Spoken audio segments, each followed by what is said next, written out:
Welcome back to Tied Up at the Morgans. The snow's all gone. It was 60 degrees yesterday, and really it hasn't been below freezing in like 3 days. So I thought things should be perfect for some nursery work.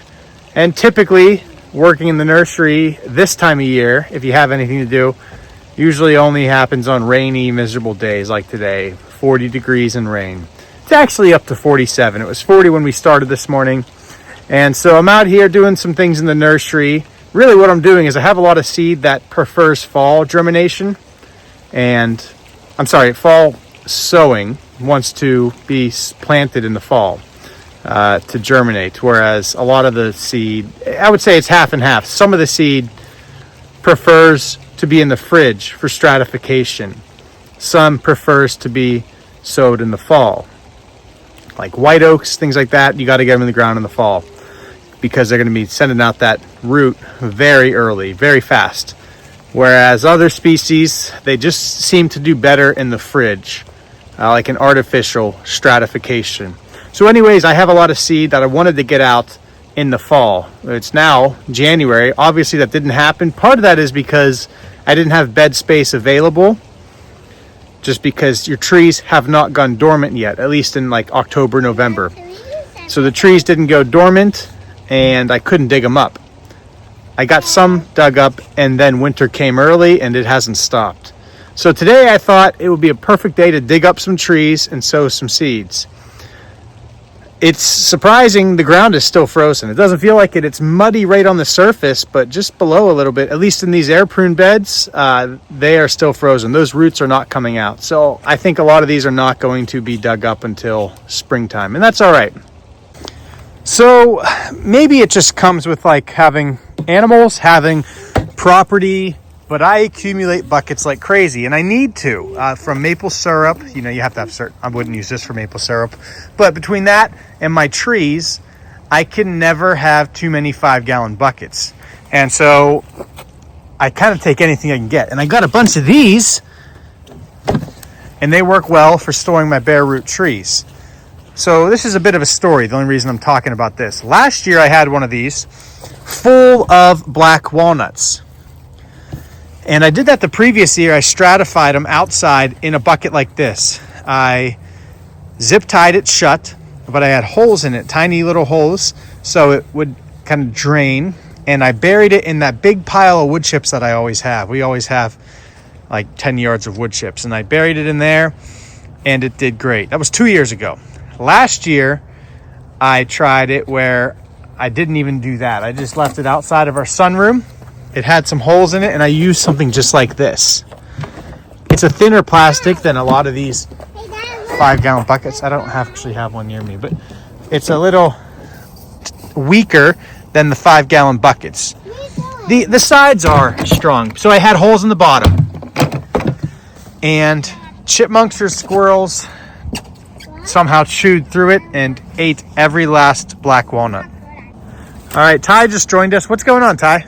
The dam's not working, and the water's keeping doing it, and my hands are tired. Oh, he's been working on his dam all day. Earlier this morning, like 9 a.m., it's 39 degrees and rain, and Ty was out there working on it. Took a break to warm up, back here for round 2, and he's tired. He's been working on it pretty hard. So anyways, back to that bucket story. Last year, they chewed a hole through the bottom and destroyed everything. And I think that was only possible because I had those holes I drilled in there.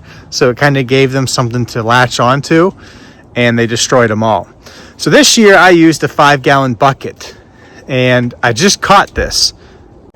I was walking by and noticed, what's all this blue stuff on the ground here? And that blue stuff is a lid that they have started to gnaw at. I assume it's either chipmunks or squirrels. Chipmunks are the biggest headache for me, but they're really close because, see, this is a cheap lid here. This is from Lowe's. These are really thin. But anyways, they're about to get in. So we're going to have to do something with these black walnuts. Dad, can I see them?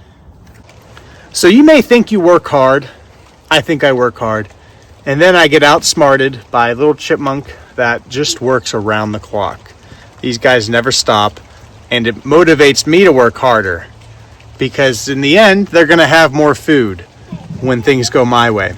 So that's all I wanted to mention is I just can't believe they're chewing through that. I gotta get those moved or they'll all be ruined again. So right now we're in this bed here, and I have some butternut seeds that we're gonna be planting in here. And like I said, just like 2 inches deep, it's rock hard still. Let's see how far we can get in here. That's it. You can probably hear that. Pretty crazy. So we're going to plant these. They like to be 1 to 2 inches deep, and then we'll top it off with some fresh mulch. If you've ever tried these air prune beds, I talk about them here and there. I think they're great way to grow a lot of trees. But a little tip, you're always learning, and that's what's so fun about this process to me is every year you get better. In the past, I used to see things as failures with this, and now it's kind of just, it seemed like 1 year was such a long time. It's like I have to wait till next year to get that seed again. And now I look forward to it. You live and you learn, and it's just a blast. You get better every year, and before you know it, you got 5 years under your belt. I think 5 years. This is year 6, I believe. It doesn't matter. You get some time under your belt and you're getting better and better, and it's fun. So one tip I'd give if you ever do these, hardware cloth is essential, depending on the species, I guess. Not all seed is sought after by these squirrels, these chipmunks. Chipmunks are the worst for me. Nice job. And so the hardware cloth, in the beginning I had I had rolls that were 4 feet wide. And you can see that this is 4 feet from the bottom to the top. I wouldn't recommend it because reaching in, when you're trying to reach and plant this seed, you're dealing with this hardware cloth. It's not fun. I now typically only use 2 foot. So that 2 foot hardware cloth, those edges are gonna be much more manageable. A lot of the trees I'm growing don't even get to 2 feet in 1 year. Some do, but a lot of the ones don't. And the ones that will reach that height, like the chestnuts, for example, by the time, they definitely hit 2 feet. By the time they hit 2 feet, those chestnuts themselves and the tree itself is strong enough, mature enough that chipmunks can't damage it anymore. So by that time, I just take the covers off of them, and then it's easier to manage, to work with if I have to do some weeding in the summer. And I don't have to worry about getting that cover on perfectly. So there's a little tip. So now we're going to sow these butternut seeds. So I've tried the last few videos, I think have been pretty structured with like a central topic. Today's kind of a little all over the place, just like a nursery update. And sometimes these do really well. I did a fall nursery update and it got a lot of views, a lot more than I expected for just kind of rambling in the nursery. So I think that's kind of the direction I'm heading with the channel, is maybe like 2 or 3 really focused videos, well researched, and then like a 4th one of just showing you what I'm working on. I don't think I could put a nursery video out all the time. I think that might get old, but we're gonna mix them in here and there, and that's kind of where we're at. So I wanted to give you an update on why we might all be all over the place today, but we'll be in the nursery the whole time. All right, they are planted. We got 100 in this little bed and mulched. Lately, as in like the last year, I started to mulch a lot heavier, and I'm having great results. So I'm going to stick with it. For a while, I would just kind of do a more thin layer. Preferably, I get these in the ground in the fall, and then I could mulch real heavy. But last year, I did that with a lot of the oaks, and they did better than ever. So I'm going to stick to doing heavy mulching. So I have about 20 of the butternuts left. Looks similar to a black walnut, just smaller. I have about 20 of them left, which works out perfect. I'm going to put them in a 1-gallon Ziploc bag with peat moss, keep it moist, keep them till spring. And for those 20, rather than putting in a bed, I'm going to just start them in pots. I have some good deep tree pots because they're going to have a deep taproot, so they need some room to grow. And I've been putting a lot of the bare root trees end up in the pots if they don't sell or if I don't plant them myself. So I'm having fun with that, and that's what I'll do with these. We'll just start them in pots and see how they do, and we can take them to the farmer's market that we go to. I needed some wood chips, and if you knew how far it is to get Ty's going the wrong. We're chasing Ty here.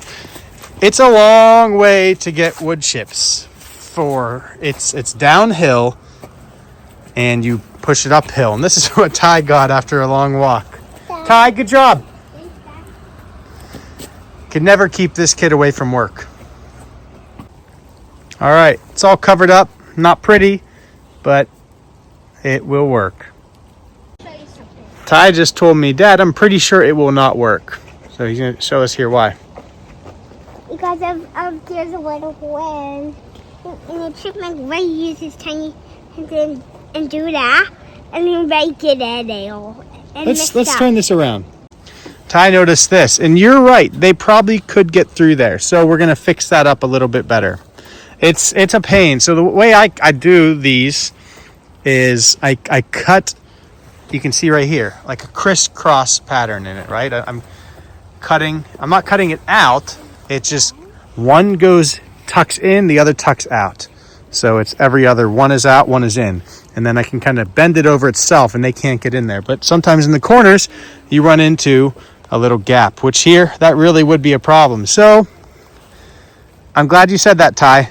We will fix it. We'll redo this side and get that fixed up because you're right. Good job. All right, well, that's better. Ty approved. So the reason I do this crisscrossing on the top, in the past, I used to zip tie the whole thing. It took forever. Took a really long time. And you need to weed this a couple times a year, a few times throughout the summer, the growing season. So it was just a waste of zip ties, waste of time. This isn't perfect. I have had, here and there, some chipmunks get in, but I would say it's like 80% success rate out of all the times I've done this. And that's where I make these cuts, because then I can just bend them up. It bends really easy, but it's real sharp, right? So these, anywhere where there might be some gaps, I haven't seen them go in just because these are sharp. The times where they have is maybe I didn't put it on correctly. So it's all good and Ty approved. They should not be getting in here. All right, well, I think that'll be it for today. I don't really remember what we covered. I don't know. You probably didn't learn much, but I just kind of wanted to show you some of the things we're working on in the nursery. Maybe give you little pointers on the air prune beds. And one thing I would just say, if you haven't grown a tree from seed, you should do it. It's January, there's no seed dropping right now, but maybe you can get your hands on some. If not, maybe this spring or this fall, get your hands on some seed and try growing a tree from seed, because it's very rewarding, satisfying, and I think everyone should try it. It's really cool. So maybe that's how we'll end this. I invite you to, this year in 2026, grow some trees from seed. Ty, what are you working on? The target. So Ty's been working on his archery. Wow. Nice. See, this is really tough too. Ty, he has to stand pretty far back because this is my archery target.